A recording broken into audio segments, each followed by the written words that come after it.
America అధ్యక్ష ఎన్నికల్లో Republican party నేత డొనాల్డ్ ట్రంప్ ఘన విజయం సాధించారు. అయితే విజయం తర్వాత ట్రంప్ కీలక నిర్ణయాలు తీసుకుంటున్నారు. ఇప్పటికే ఎలాన్ మస్క్, వివేక్ రామస్వామికి తన కేబినెట్లో చోటు ఇచ్చారు. అలాగే హిందూ ఎంపీ తులసి గబ్బర్డ్ని అమెరికన్ నేషనల్ ఇంటెలిజెన్స్ డైరెక్టర్గా నియమించారు. ఈ సందర్భంగా ఆమెను పొగడ్తలతో ముంచెత్తారు డొనాల్డ్ ట్రంప్. తులసి గబ్బర్డ్ గర్వించదగ్గ రిపబ్లికన్ నాయకురాలని చెప్పారు. అంతేకాదు, ఆమెకు డెమోక్రాటిక్ పార్టీలో కూడా మద్దతు లభిస్తుందన్నారు. అమెరికన్లను తులసి గబ్బర్డ్ గర్వించేలా చేస్తుందని ఆశిస్తున్నట్లు డొనాల్డ్ ట్రంప్ పేర్కొన్నారు. కాగా తులసి గబ్బర్డ్ గతంలో డెమోక్రాటిక్ పార్టీలో పనిచేశారు. ప్రస్తుతం ఆమె రిపబ్లికన్ పార్టీలో కొనసాగుతున్నారు.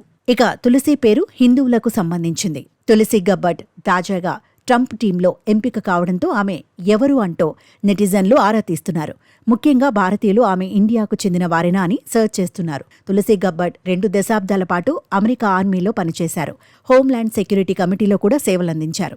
ఇక 2013 నుంచి 2021 వరకు హవాయి పార్లమెంట్ సభ్యురాలిగా కొనసాగారు. తులసి అనే పేరు ఉన్నా కూడా ఈమెకు భారత్తో ఎలాంటి సంబంధాలు లేవు. తులసి గబ్బర్డ్ తల్లి హిందూ మతాన్ని స్వీకరించారు. దాంతో ఆవిడ తన పిల్లలకు హిందూ పేర్లను పెట్టారు.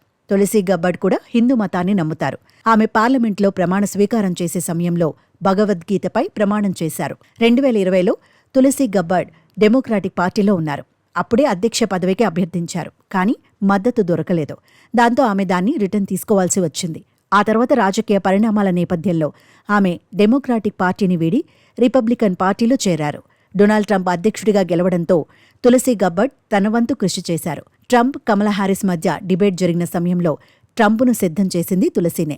ఎన్నికల తర్వాత తులసికి కీలక పదవి ఇచ్చే అవకాశం ఉన్నట్లుగా ప్రచారం జరిగింది. ఈ క్రమంలో ట్రంప్ ఆమెను యుఎస్ ఇంటెలిజెన్స్ డైరెక్టర్గా నియమించారు.